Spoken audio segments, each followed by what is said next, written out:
Olá, tudo bem com vocês? Nós vamos dar início a mais uma semana sentados à mesa com Jesus, nos alimentando da sua palavra. E eu queria compartilhar com vocês acerca da murmuração. Eu fiquei pensando sobre isso, como quando nós estamos envoltos em um problema, em uma dificuldade, em uma situação financeira difícil, problemas relacionais, familiares, problemas no trabalho, como a gente tende a focar no problema. Nós ficamos o tempo todo pensando nele, muitas vezes alimentando um sentimento de derrota, um sentimento de fragilidade, um sentimento de incapacitação. E isso muitas vezes nos leva a reclamar, a murmurar, a mudar a nossa capacidade de perceber as coisas boas que podem estar acontecendo em meio a muitas coisas ruins. A murmuração, ela tira a gente do foco. A murmuração rouba de nós o prazer e a alegria das pequenas bênçãos diárias que acontecem nas nossas vidas. A murmuração tira de nós a habilidade da contemplação, da adoração. Não dá para você ser um adorador e um murmurador. As duas coisas não combinam, elas não convivem juntas. A murmuração, ela rouba de nós o avanço. Nós não vivemos os processos porque ficamos o tempo todo reclamando e murmurando deles e por fim nós não avançamos. E aí eu pensei na experiência do povo de Israel. O povo de Israel, lá em Êxodo, a gente vai ver a história da retirada do povo de Israel do Egito. Basicamente é isso. E aí a gente vê que o povo de Israel estava sendo oprimido e escravizado no Egito. Deus ouve o clamor desse povo, resolve tirá-los dali e o faz de maneira extraordinária, com maravilhas, prodígios e sinais, inclusive a abertura do Mar Vermelho, fazendo o povo passar a seco. Esse povo é retirado da terra do Egito, mas começa a passar por um processo em direção ao propósito. Qual era o propósito? O propósito era Canaã. O propósito era chegar na terra prometida, na terra que manava leite e mel. Mas a terra prometida, ela tinha gigantes. A terra prometida exigiria deles mais do que eles poderiam dar na condição que eles estavam naquele momento saindo como escravos do Egito. A terra prometida exigiria deles força, coragem, intrepidez, estratégia de guerra. Então Deus leva eles pelo deserto e começa a tratar com eles, começa a se revelar a eles. E nesse processo de deserto continuam acontecendo coisas maravilhosas e extraordinárias. O povo continua recebendo maná do céu, cordonizes, água que verte da rocha. A palavra diz que nem a roupa dele se envelheceu, ou o sapato, as sandálias dos seus pés. Deus estava provendo todas as coisas, mas cada vez que esse povo se sentia incomodado com algo, que inclusive fazia parte do tratamento de Deus na vida deles, o povo murmurava e o povo reclamava. E eu queria dizer para você que o que o Espírito falou no meu coração é que assim somos nós. Muitas vezes nós estamos num deserto, mas o deserto é apenas um cenário, é um lugar de passagem.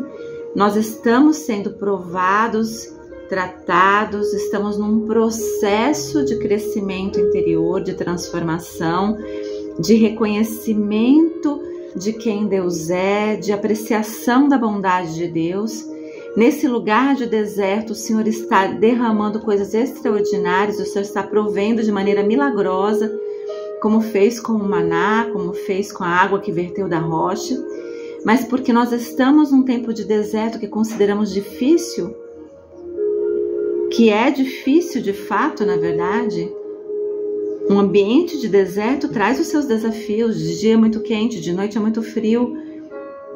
Toda aquela aridez, toda aquela secura, toda aquela falta de horizonte. E aí assim conosco também, nós podemos nos sentir oprimidos por esse espaço, quando na verdade esse cenário é um cenário.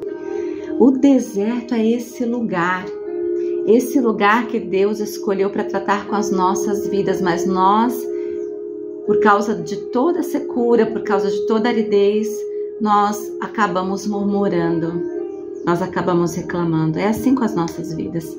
Hoje, quando nós nos consideramos um lugar de deserto, num lugar onde nós nos sentimos provados, muitas vezes parece que além das nossas forças, um lugar de escassez, onde a gente não tem visão de horizonte, um lugar de aridez, a gente não consegue perceber as bênçãos diárias de Deus. Da mesma maneira que Deus abençoava aquele povo, Deus tem nos abençoado hoje. Nós precisamos mudar o nosso olhar. Sabe por quê? Porque o deserto rouba de nós a promessa. O deserto rouba de nós o propósito. O deserto rouba de nós a capacidade de enxergar o projeto de Deus para nós. O deserto rouba de nós o avanço quando nós escolhemos murmurar no deserto. Quando nós escolhemos viver uma vida de murmuração, a murmuração nos impede de avançar. Então, uma chave importante nesse tempo que você pode estar vivendo de deserto, de luta, de dúvida, de medo, de aridez, é não murmure. Ao contrário, busque mudar o seu olhar e todos os dias faça uma lista de coisas que Deus tem derramado sobre você, coisas que Deus tem te abençoado, e seja grato pelas mínimas coisas. O povo ali no deserto recebeu tudo que era necessário. Eles tinham comida, eles tinham roupa, eles tinham abrigo, eles tinham água e eles tinham, sobretudo, a presença de Deus. Não esqueça, Deus está com você, Deus está conosco. E mesmo no meio do deserto, Deus está provendo as nossas necessidades. Vamos voltar o nosso olhar ao Senhor.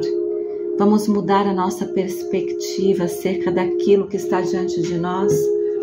Vamos mudar a maneira de encarar os processos de tratamento de Deus nas nossas vidas. E algo ousado que Deus colocou no meu coração é: apenas não deixe só de murmurar, mas ao invés disso, no lugar da murmuração, adore, adore e adore. Que nós possamos encontrar esse lugar de adoração na presença de Deus, reconhecendo que mesmo no meio do deserto, Ele tem nos abençoado, porque só assim poderemos avançar e chegar na terra prometida. Só assim alcançaremos o próximo nível na presença de Deus. Só assim poderemos viver os propósitos do Senhor nas nossas vidas. Que Deus te abençoe. Vamos orar? Pai, no nome de Jesus, nos ajuda a mudar a nossa maneira de ver as circunstâncias das nossas vidas quando estamos passando por um deserto. E nos ajuda a transformar, Senhor Deus, o nosso linguajar de murmuração em adoração, para que possamos viver o propósito do Senhor nas nossas vidas, em nome de Jesus. Amém. Que Deus te abençoe. Nós nos vemos semana que vem para mais uma vez, sentados à mesa com Jesus, nos alimentarmos da sua palavra. Tchau, tchau.